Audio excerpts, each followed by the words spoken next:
ভাই একটু থামতে হবে তো, কথা বলতেছি। জাতীয় নাগরিক পার্টি এনসিপির পক্ষ থেকে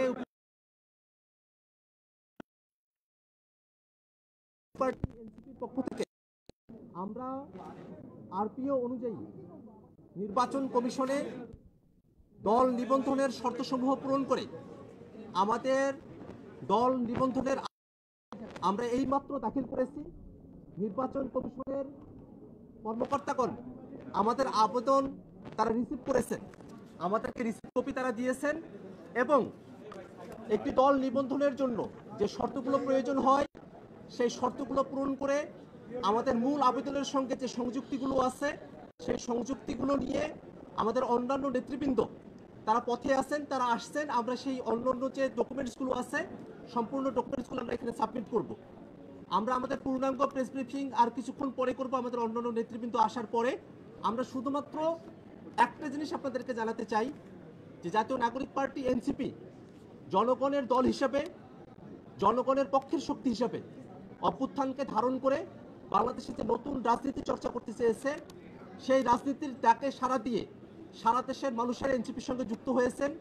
তাদের সকলের সদস্য ফর্মগুলো, আমাদের কমিটিগুলো, সম্পূর্ণ ডকুমেন্টস আমরা আজকে জাতীয় নাগরিক পার্টির পক্ষ থেকে নির্বাচন কমিশনে এগুলো আমরা দাখিল করছি।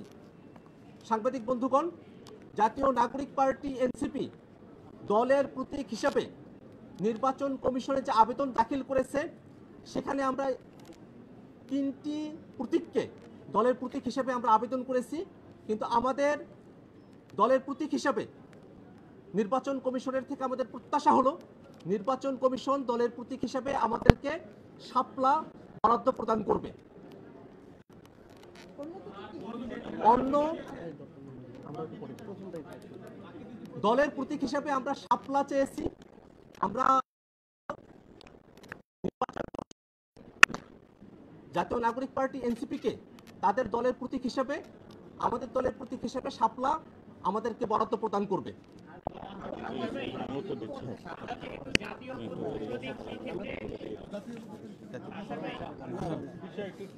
সাংবাদিক বন্ধুরা, আজকে আমাদের একটি গণতান্ত্রিক পুনরুদ্ধারের দিন। আপনারা জানেন ছাত্রদের নেতৃত্বে একটি বাংলাদেশে গণ অভ্যুত্থান সংগঠিত হয়েছিল।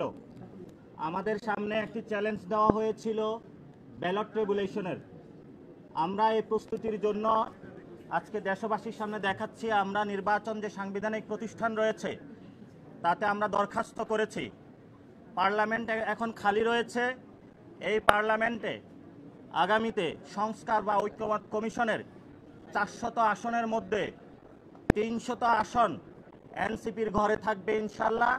এবং এইবারই এনসিপি পার্লামেন্টে জাতীয় সরকার গঠন করবে, যার মধ্য দিয়ে গণ অভ্যুত্থানের সংস্কার, গণপরিষদের যেসব কার্যাবলী রয়েছে সেই সকল কার্যাবলী জনগণের ম্যান্ডেট নিয়ে ব্যালট রেগুলেশনের মাধ্যমে ইনশাল্লাহ বাংলাদেশে সম্পন্ন করবে। আমরা আমাদের দলীয় প্রতীকের ক্ষেত্রে শাপলাকে প্রাথমিক দিয়েছি।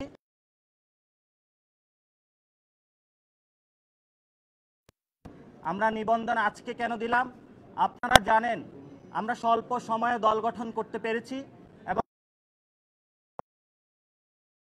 মাধ্যমে দেশবাসীকে জানাতে চাচ্ছি আমরা অনেক জায়গায় আমরা অফিস নিতে গিয়েছি, সেখানে আমাদের অফিস নিতে বাধা দেওয়া হয়েছে।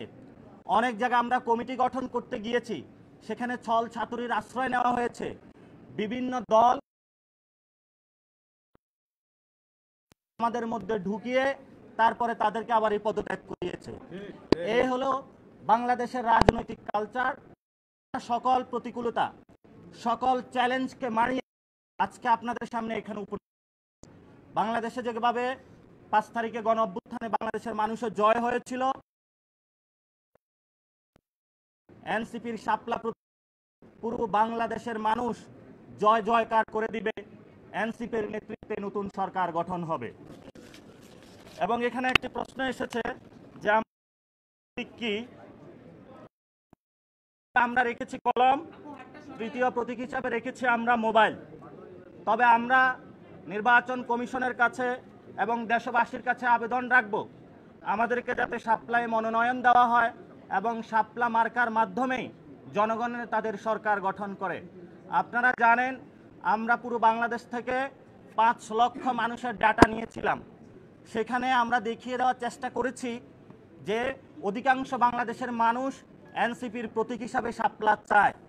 জনগণের সেই পালসটা বুঝে আমরা আজকে নির্বাচন কমিশনে শাপলা প্রতীকের জন্য আমরা জমা দিয়েছি। সাংবাদিক বন্ধুরা এবং দেশবাসী যারা প্রত্যক্ষ করছেন, আপনাদের দোয়া সরকার গঠনে সহযোগিতা রাখবেন।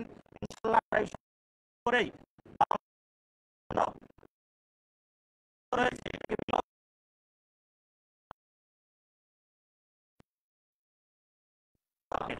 আমাদের